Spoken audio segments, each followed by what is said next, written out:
بسم اللہ الرحمن الرحیم۔ السلام علیکم ورحمۃ اللہ وبرکاتہ۔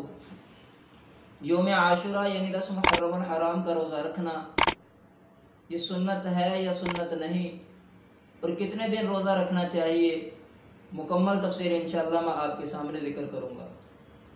اللہ کے نبی صلی اللہ علیہ وسلم اپنی زندگی میں یوم عاشورہ یعنی 10 محرم الحرام کا روزہ رکھا کرتے تھے۔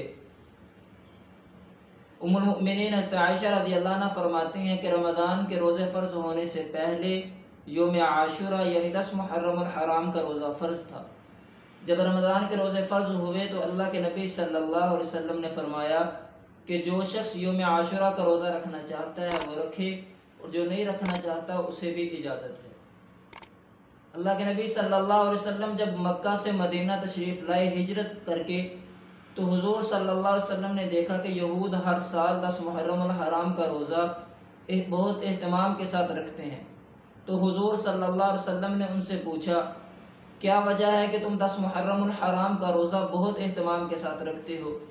انہوں نے کہا کہ اس دن حضرت موسیٰ علیہ السلام اور ان کی قوم کو اللہ نے فرعون سے نجات دی تھی، تو حضرت موسیٰ علیہ السلام بطور شکر کے یہ روزہ رکھتے تھے، اس لیے ہم بھی اس دن روزہ رکھتے ہیں۔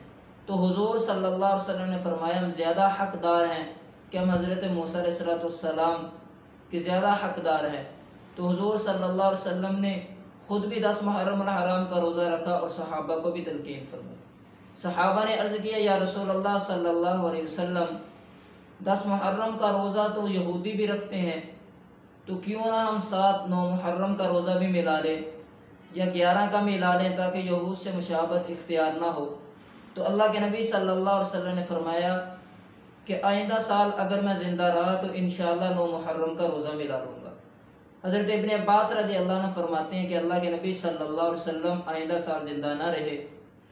حضور صلی اللہ علیہ وسلم نے فرمایا کہ مجھے اللہ تعالیٰ سے اس بات کا یقین ہے کہ اللہ تعالیٰ 10 محرم الحرام کے روزے کی وجہ سے گزشتہ 1 سال کے گناہ معاف فرما دیں گے، یعنی گزشتہ 1 سال کے گناہوں کا کفارہ 1 دن کے روزے کو بنا دیں گے۔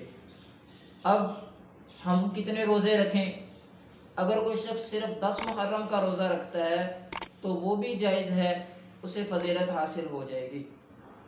دوسری صورت اس میں یہ ہے کہ 10 محرم الحرام کے روزے کے ساتھ 9 کا روزہ بھی ملا لیا جائے۔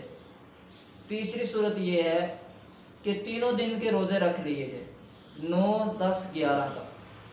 اگر کوئی شخص 10 اور 9 اور 11 کا روزہ نہیں رکھ سکتا تو وہ صرف 10 محرم الحرام کا روزہ ہی رکھ لے، اور اگر کوئی شخص 10 کا بھی نہیں رکھ سکتا تو اس کا مطلب یہ نہیں کہ جس نے رکھا ہوا ہے وہ نہ رکھنے والے کو ملامت کرے، اس لیے کہ یہ روزہ رکھنا سنت ہے، اللہ کے نبی صلی اللہ علیہ وسلم رکھا کرتے تھے، اور اللہ کے نبی صلی اللہ علیہ وسلم نے جب صحابہ کو حکم دیا تو یہی فرمایا تھا کہ جو رکھ سکتا ہے وہ رکھ لے، جو نہیں رکھ سکتا اس کے لیے بھی گنجائش ہے۔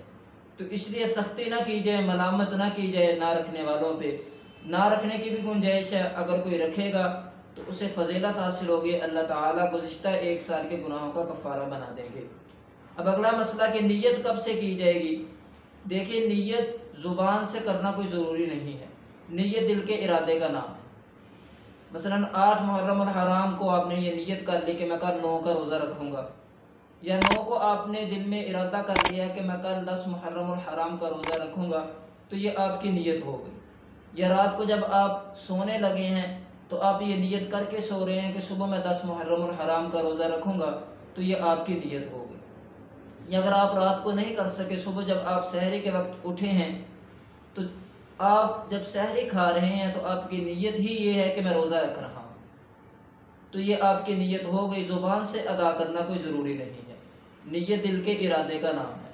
اللہ تعالی ہمیں عمل کی توفیق عطا فرمائے۔ وآخر دعوانا ان الحمدللہ رب